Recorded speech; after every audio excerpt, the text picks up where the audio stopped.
from stumbles and fumbles.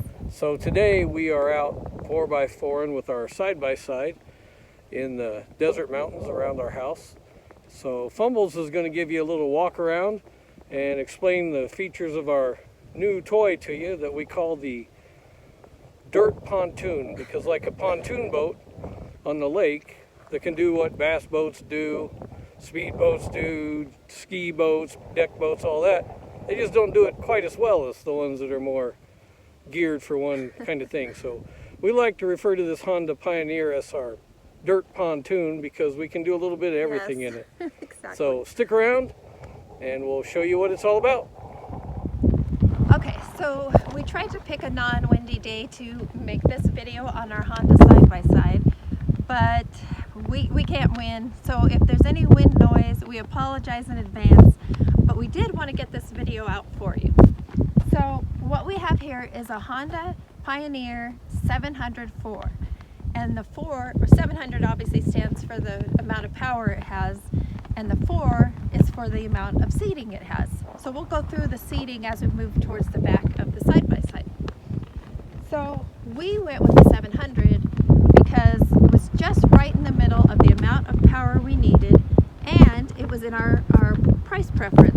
So if we went with the 1000, it would have been $5,000 more, and the 500 just wouldn't have been enough power for us. So we settled on the 700, and we'll go ahead and take you around and show you some of the features it has.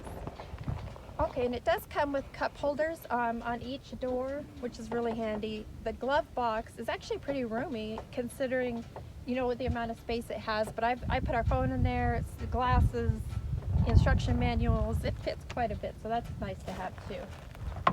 And then of course, if you're familiar with side-by-sides, I think most of them are like this, where you can access the battery and things like that underneath the seats. The seats just lift up and you can get into some of that stuff under there. So here's where we show you how this becomes, it goes from a dump bed, which that's how it is right now, the seats are not up, to where you can actually make it a 4-seater. So I'm going to remove this. First I'll show you how the seats are. Let me get this door open. And then we will pop up the seats. So all you have to do is just lift both sides. I think I'll have to come over there, but okay, we'll give you the idea with just this seat here. You unlatch this here. Find out where there it is.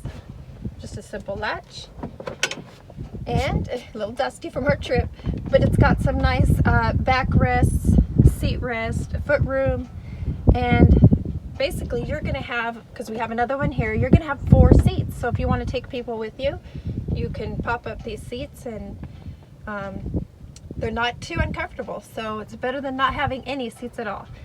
So just to get the seats down, there's a latch back here. I click it. I gotta fold up this first because it won't shut.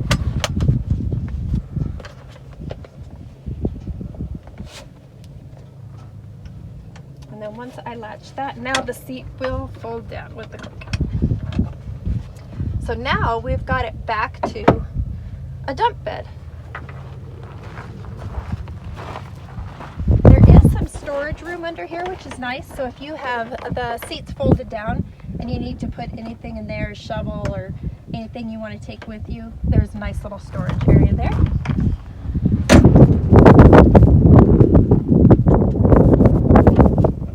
And now I'm gonna lift the dump bed for you.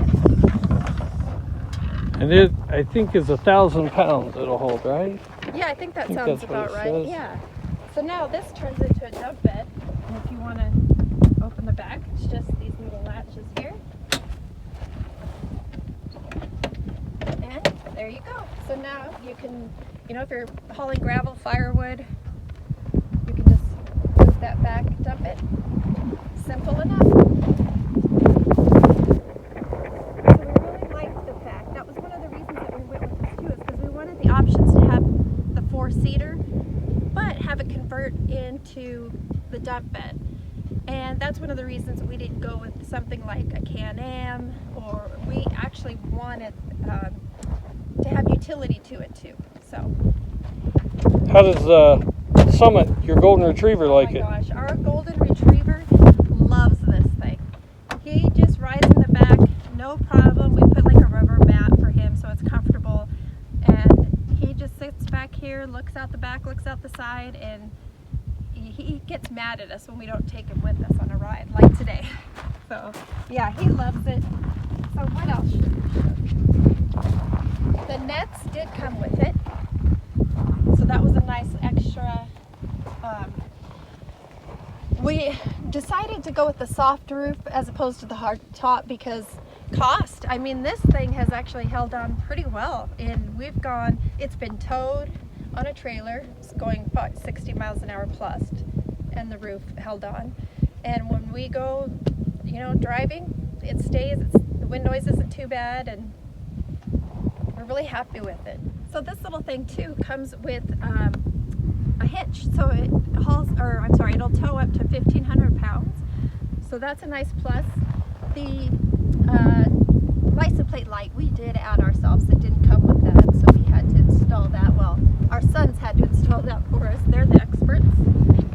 And I think that's about everything that we really wanted in a side-by-side. We are so happy with it. Like I said, it was in our price range. It fits our lifestyle.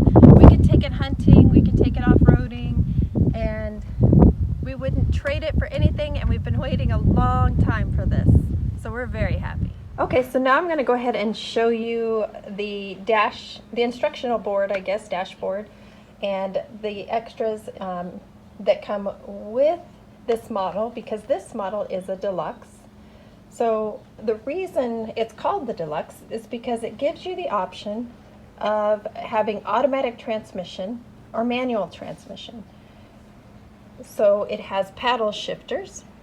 So if you would rather use the manual transmission going up steep hills, you can do that and just use your paddle shifters. So that's a nice little option that comes with it. Here we have the two-wheel drive to four-wheel drive to four-wheel drive with shift differential. So you have those options. We have a nice glove box here. Let's open that. And it actually holds quite a bit. We've got some goggles in there, some wind protection for our face, instruction booklets. I put my phone in there. It actually, and little things we might need too, granola bars, things like that. So it actually holds quite a bit in that glove box, and it secures nicely. And here is the drive, reverse, and neutral button, or shifter. Over here is the emergency brake. And we'll go ahead and start it up now so you can see the panel. As you can see, it's in neutral now. It's got the gas gauge, and if you push this button here and arrow through it, it will show you mileage, how many hours you have on it. I'm not sure if I'm saying that right, but it will show you hours of mileage. And it will usually tell you also how many miles until your next service. This screen is showing the engine is cool. Oh, there it's telling us how many hours we have on it.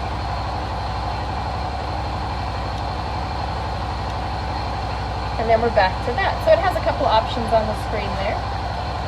The lights are located over here.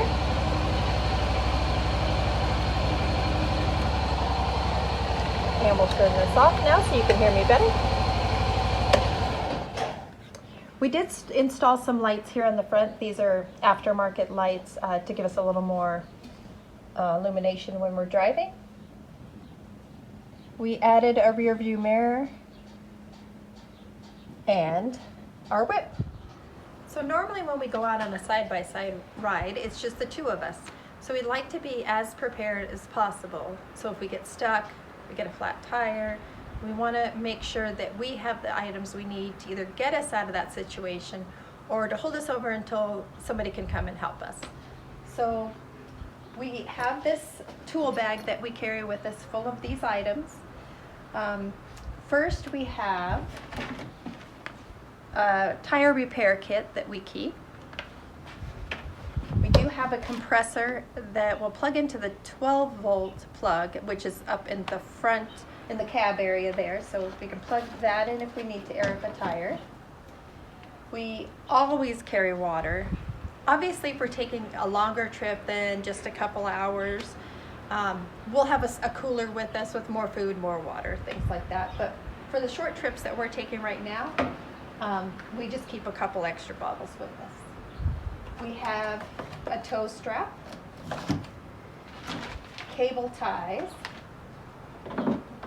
a couple of wrench sets, and a water bowl for Summit when he takes his rides with us. And then we also have the toolkit that came with the side-by-side. And if you can kind of see in there, it's got a couple of tools that we may need if we need to do some repairs on the side-by-side. So that actually comes with the side-by-side. And we also carry some granola bars, a little extra food too, just in case. Now, we found out real quickly that if we're going down a rocky road or something rubs against a tire, we may lose these little Honda wheel caps. So I ended up buying an extra one. We replaced one, but I also bought an extra one in case we happen to lose one. And I know that they say they're important because dust and stuff can collect inside the wheel or the rim, so they're good to have. So we always have an extra one of those.